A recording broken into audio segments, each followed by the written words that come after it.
Anderson, sobre todo por recordar mi cumpleaños. Muchas gracias por la presentación. Para mí también es un placer enorme estar acompañado por vos en este momento.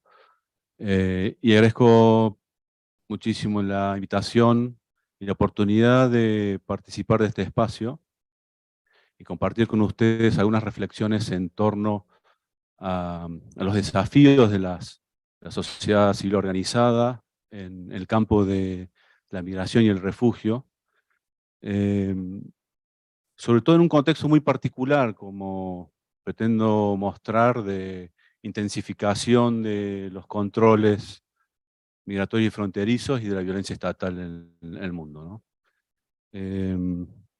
Al invitarme, me solicitaron que una presentación que señalara algunas de las dinámicas globales que caracterizan las migraciones contemporáneas y que esperaban que ofreciera como algunas claves interpretativas sobre las migraciones contemporáneas a escala global, preferentemente de una óptica desde abajo, digamos, que contemplaran lo que son las acciones de las organizaciones de la sociedad civil.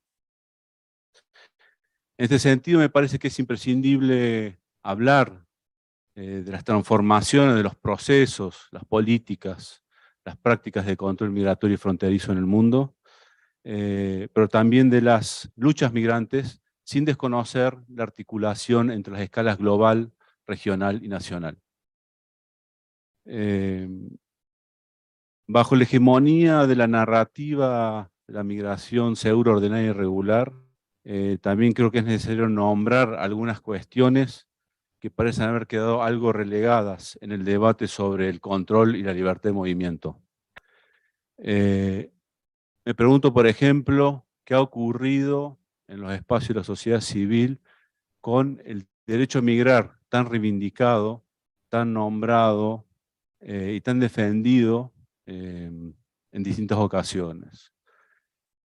En alguna medida tengo la impresión, y lo podemos someter a discusión, de que el derecho a migrar como reivindicación ha quedado relegado, desplazado por la llamada migración segura, ordenada y regular. Esto lo digo en modo de provocación también para alimentar la discusión. Las reflexiones que quiero compartir con ustedes están basadas en varios años de investigación crítica sobre las políticas y prácticas de control migratorio y fronterizo, en particular en el espacio sudamericano. Y también en trabajo de campo que hemos realizado con el equipo de investigación que coordino en Córdoba, que abarcó diversos países sudamericanos entre el fines del 2021 y mediados del 2022. Hemos estado presentes en varios puntos fronterizos, zonas de frontera: Argentina, Bolivia, Chile, Perú, Ecuador y Colombia. Y sin duda alguna, para estas reflexiones también recupero mi participación en distintos espacios de activismo migrante en Argentina.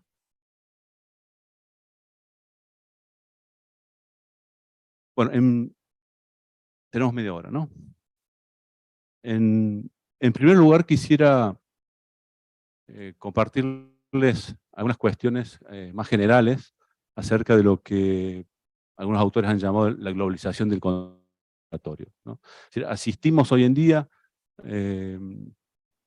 estamos en una época donde el control migratorio y fronterizo ya no sucede de modo nacional o a escala nacional, con algunas importaciones o exportaciones de modelos, sino que a partir de digamos, la década de los 90, presenciamos lo que se llama la globalización del control migratorio a través de un mecanismo que es un mecanismo regional, de regionalización de las políticas de migración en general y las políticas y prácticas de control migratorio en particular, ¿no? Si la región se vuelve una unidad más importante en términos de planteos de control migratorio y fronterizo.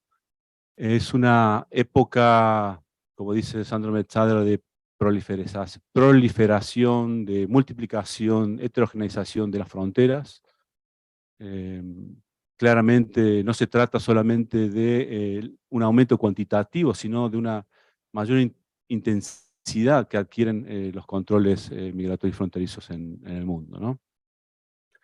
Y es preciso también señalar que no se trata solamente de la intensificación del control punitivo, sino también de la expansión del llamado humanitarismo, también como herramienta de control en el mundo contemporáneo, algo a lo que me voy a referir más adelante. Ya con la pandemia se instituyen los cierres de frontera y el confinamiento como las soluciones más, más difundidas, digamos, a nivel global. Se instituye y hay cierto consenso acerca de que son las soluciones esperadas para controlar la expansión del COVID, ¿no? Por lo tanto, asistimos a un proceso de refrontalización del mundo. Y en este tiempo también podemos observar la emergencia de narrativas de crisis migratorias, crisis de refugiados, ¿no?, en el mundo, eh, junto con o a partir de lo que son los grandes desplazamientos de personas, ¿no? Y en este sentido me parece que uno de los desafíos es pensar que las crisis migratorias, las crisis de refugiados no están dadas, que no existen por sí mismas, no existen objetivamente, sino que hay una producción política de la crisis de migración, de la crisis de refugio. Em, mi, al pedirme esta presentación, mi primera preocupación fue cómo compartir con ustedes este fenómeno de la expansión, la aceptación generalizada que ha tenido el nuevo mantra de la gobernanza de las migraciones, que es la migración segura, ordenada y regular. Y digo mantra porque es asumida como de un modo repetitivo, irreflexivo, ¿no?, automático, eh, en muchos espacios, incluidos el activismo migrante, ¿no? Entonces, desde mi punto de vista, desde el punto de vista crítico, entendemos que la migración segura, ordenada y regular es la consagración de una fórmula tecnocrática para el control global de las migraciones llamadas irregulares, que prefiero llamar ilegalizadas, ¿no?, para dar cuenta de que hay actores concretos que producen estos procesos de ilegalización en el mundo contemporáneo. Por lo tanto, la ocupación tiene que ver con lo primero que les planteaba, y es en qué medida en los espacios de la sociedad civil organizada el derecho a migrar no ha sido desplazado por este mantra tecnocrático, ¿no?, de la migración segura, ordenada y regular. Y creo que podríamos discutir largamente acerca de qué es una migración segura, ordenada y regular. Quiero decir dos o tres cosas de un modo muy sintético. Lo primero es que proviene del esquema del llamado Migration Management, que en castellano, digamos, se popularizó como gobernabilidad migratoria y después gobernanza de las migraciones, y forma parte de este dispositivo de la llamada gobernanza global de las migraciones, ¿no?, que básicamente apunta, según las lecturas críticas, al disciplinamiento de las migraciones en el mundo. Y nos remite a una cuestión central en el debate político sobre la migración a las fronteras, que es el control versus la libertad de movimiento. Y en este sentido, tiene una historia corta y a su vez una historia larga. La historia corta nos remite a la Declaración de Nueva York, del 2016, eh, al Pacto Mundial para la Migración Ordenada y Regular, del 2018, y al Pacto Mundial sobre Refugiados, también del 2018. Pero es necesario también remontarnos a esta historia más larga, que tiene que ver con la conformación del régimen internacional de refugiados, y a su vez en los 90 el surgimiento de ciertas propuestas, como lo fue esa propuesta del régimen internacional para el movimiento ordenado de las personas, ¿no?, de la mano de consultores del OIM. Finalmente vemos que con los pactos mundiales se consagra esta fórmula de la migración ordenada, segura y regular, y que podríamos decir que es un triunfo político de la OIM, ¿no?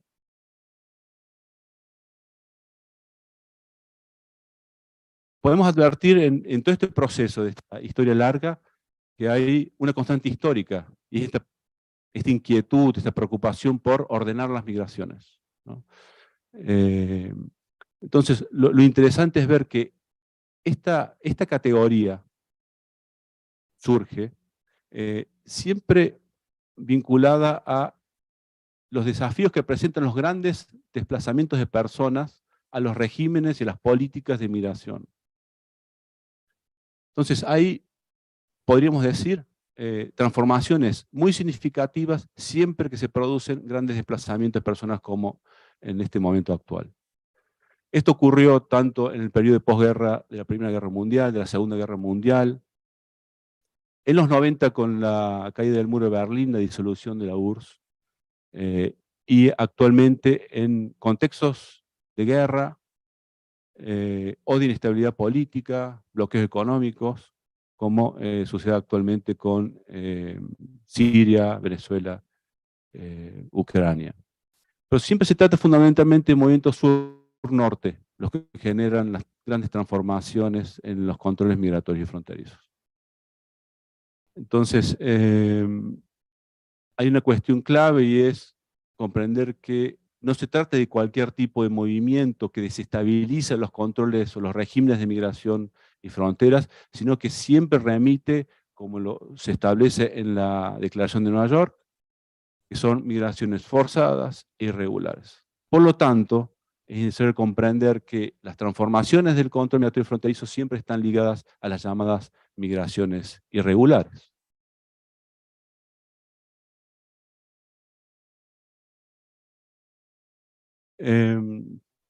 Una cuestión que vinculada a este proceso de globalización del control migratorio y que es necesario tener en cuenta es esta pérdida relativa del monopolio estatal sobre el campo de la migración y el refugio, y eso es la emergencia de otros actores involucrados en la regulación del movimiento, los movimientos internacionales de población. Y acá podemos ver el protagonismo que adquieren, en particular, organismos internacionales, especialmente del Sistema de Naciones Unidas, pero también otros actores como son las ONG nacionales, internacionales, iglesias, think tanks, etc. Es decir, la migración, el refugio se convierte en un campo de disputa por la definición política de la migración y el refugio, que adquiere connotaciones muy particulares en esta época actual. Y una de ellas tiene que ver con esta noción de crisis migratoria política producida en el marco de estos esquemas de gobernanza global de las migraciones.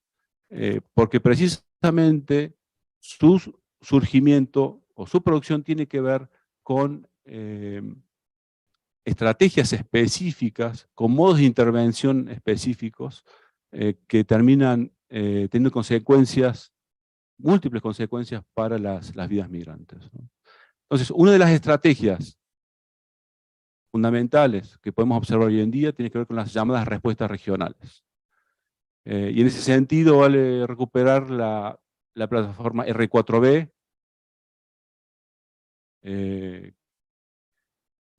surgida en el 2018 frente al llamado éxodo venezolano, y que merece, creo, nuestra atención, en tanto ha sido ofrecida como una respuesta humanitaria, y creo que desde una perspectiva crítica podría ser vista en realidad como parte de estos esquemas de gobernanza global de las migraciones, y en particular como una estrategia de externalización del control, de datificación del control migratorio, de humanitarización del control migratorio.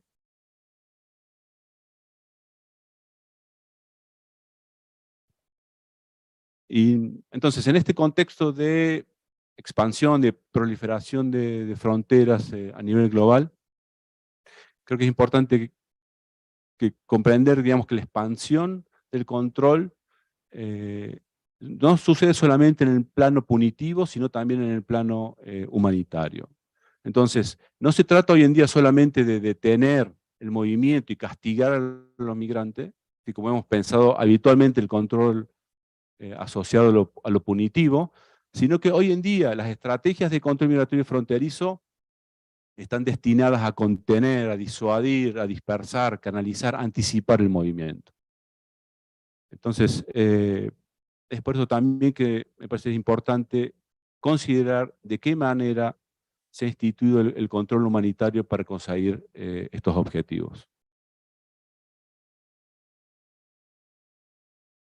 Estos son 4 grandes procesos que podríamos identificar, no son los únicos, hay otros, eh, pero en principio son procesos fundamentales que hacen el control migratorio hoy en día. Securitización, militarización del control, externalización del control, generalmente asociados al control punitivo, como decíamos, pero también es importante considerar estos 2 últimos procesos, el 3 y el 4, que hacen a la humanitarización del control y la datificación del control. Hago hincapié en la idea de humanitarización del control porque en este espacio creo en particular puede interpelarlos, digamos, la idea, ¿no? Entonces, la pregunta sería, ¿en qué medida estas estrategias asumidas como respuestas humanitarias no forman parte de las estrategias de disuasión, contención, dispersión, anticipación del movimiento? Y creo que, si bien pasa muy desapercibido, la identificación del control, que es básicamente la producción, el procesamiento y el uso de datos con fines de control migratorio y fronterizo, expresado a través de figuras con la biometría, las bases de datos, herramientas de monitoreo, mapeos, etc. Es sumamente importante porque se complementa con los demás procesos que señalaba anteriormente, ¿no? La identificación del control está implicada en los esquemas de humanitarización, securitización y externalización del control. Ahora bien, todo control siempre es contestado, siempre es resistido, y me parece que la noción de desbordamiento es muy productivo, digamos, para pensar las formas de actuar y de pensar en relación a la migración y la atención de migrantes y la defensa de sus derechos. Entonces, la idea de una migración ingobernable, que para los esquemas de gobernanza global es precisamente lo que resulta desestabilizador, desde las perspectivas quizás críticas de intervención, la migración asumida como ingobernable también es reconocida como una fuerza creativa, ¿no? Y en este sentido, es importante también, me parece, transmitir la idea que los controles migratorios y fronterizos se reconfiguran justamente a partir de la migración con una fuerza creativa, una fuerza que desestabiliza los órdenes nacionales de la migración. Y en este sentido, creo que también podemos asumir lo que son los cruces de frontera como acto de resistencia, ¿no? Ya que da cuenta siempre de una tensión entre movilidad y control. Si no estaríamos reunidos acá hoy en día si no hubiera cruces de frontera, y si esos cruces de frontera no fueran, como se los llama, irregulares. Pero justamente es en esos cruces lo que hacen también de la migración algo incorregible, ¿no? Y creo que en ese sentido, una perspectiva no criminalizante de la migración necesita asumir a los cruces de frontera como actos de resistencia, de contestación frente al control, ¿no? Y por último, no quiero dejar de también señalar la multiplicidad, pero también la multiplicación de luchas migrantes, la diversificación de luchas migrantes en el mundo frente también a esta heterogeneización de las fronteras, ¿no? En particular, las llamadas luchas por el movimiento. Lo que acontece en Tijuana podría ser capturado por esta categoría que son las luchas por el movimiento, ¿no? Que implica estrategias de las más diversas, desde estrategias individuales, familiares, ¿no? Colectivas.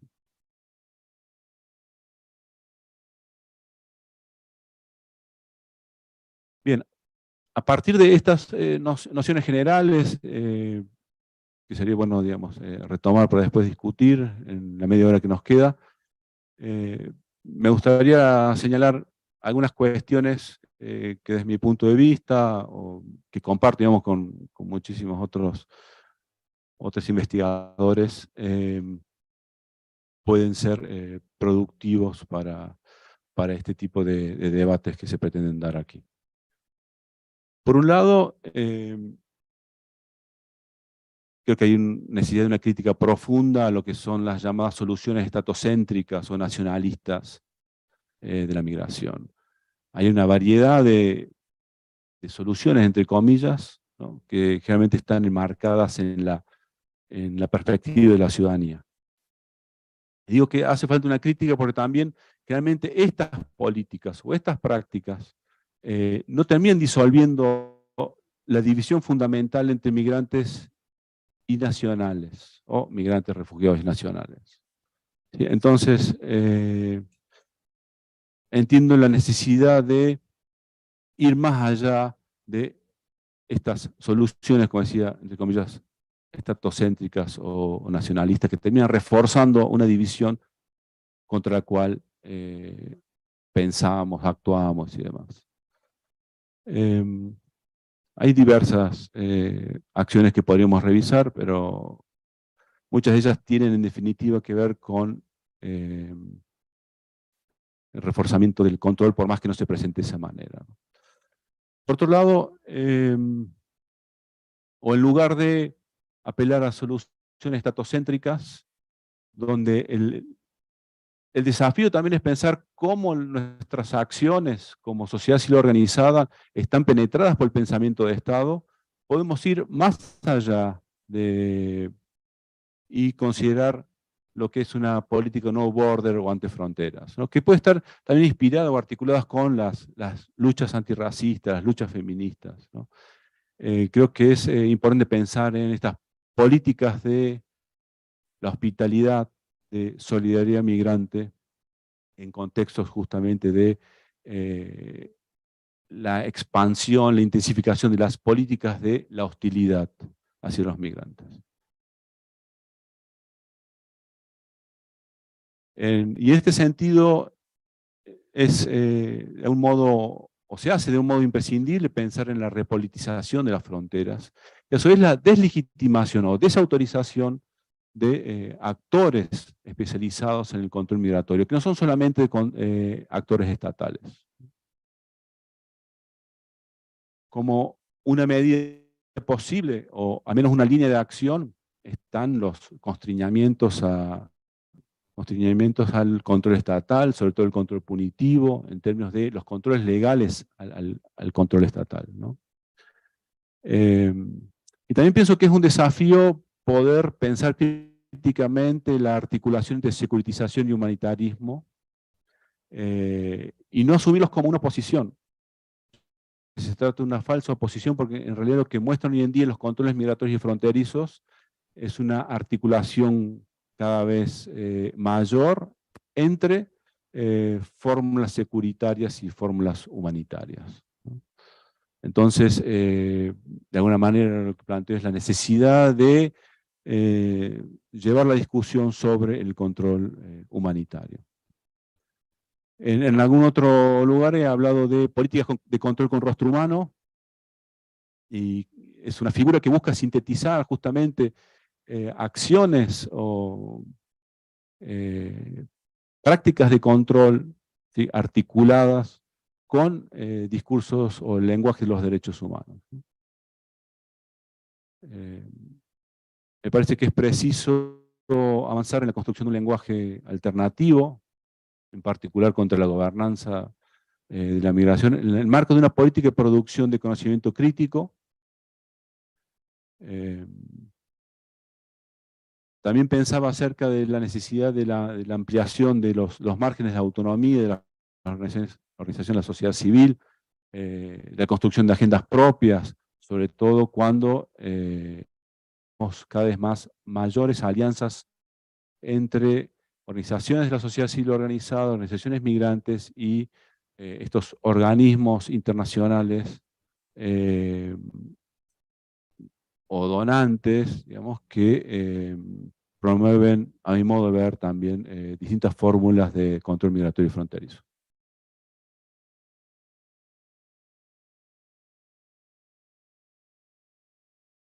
Y creo que es sumamente importante lo que acontece aquí en este espacio, y es justamente la construcción de alianzas con sectores académicos. Enfatizo en sectores académicos críticos, porque la academia también es muy heterogénea.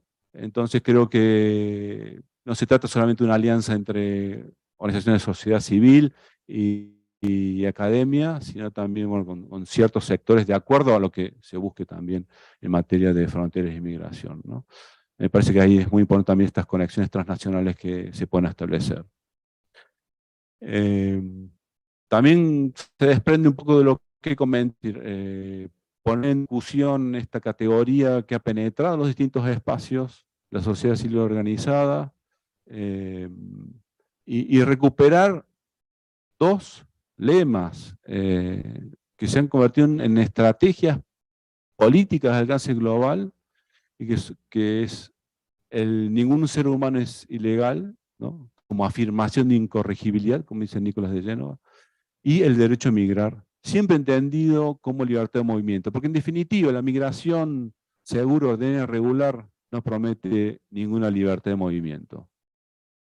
Eh, ya por último, que podríamos pensar en las llamadas políticas de la imaginación, y creo que en este sentido el Foro Social Mundial de las Migraciones fue un espacio para pensar, producir políticas de la imaginación, pero también políticas de la interferencia. Es decir, la idea de otro mundo es posible del Foro Social Mundial de las Migraciones justamente nos invitaba a pensar alternativas frente a concepciones dominantes sobre la migración. Estamos sobre la hora, así que el sentido de interferencia. ¿Por qué políticas de interferencia? Porque si bien hay cuestiones estructurales difíciles de modificar, creo que al menos se puede interferir, obstaculizar, digamos, en términos de resistencia al control migratorio y fronterizo. Y también me parece que puede ser productivo una idea de Sandro Mezzadra, esta noción de temporalidad partida, que implica atender lo urgente, pero al mismo tiempo pensar con una temporalidad de más a largo plazo, de mediano alcance, digamos, largo alcance, que implique, por ejemplo, nociones relacionadas con la abolición de fronteras, por ejemplo, ¿no? Ya sea en sentido material o simbólico, pero me parece que puede operar. Y finalmente, quiero recuperar a Abdelmalek Zayat, y su noción de ruptura herética. Vamos a pasar.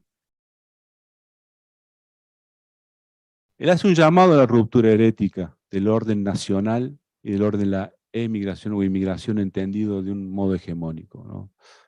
Entonces, de alguna manera, podríamos pensar que hace falta ser nacionales heréticos del orden nacional o inmigrantes heréticos de la condición de inmigrantes, justamente para poder revertir o invertir, resistir, transformar aquellas políticas, aquellas prácticas de control migratorio y fronterizo que precarizan las vidas migrantes.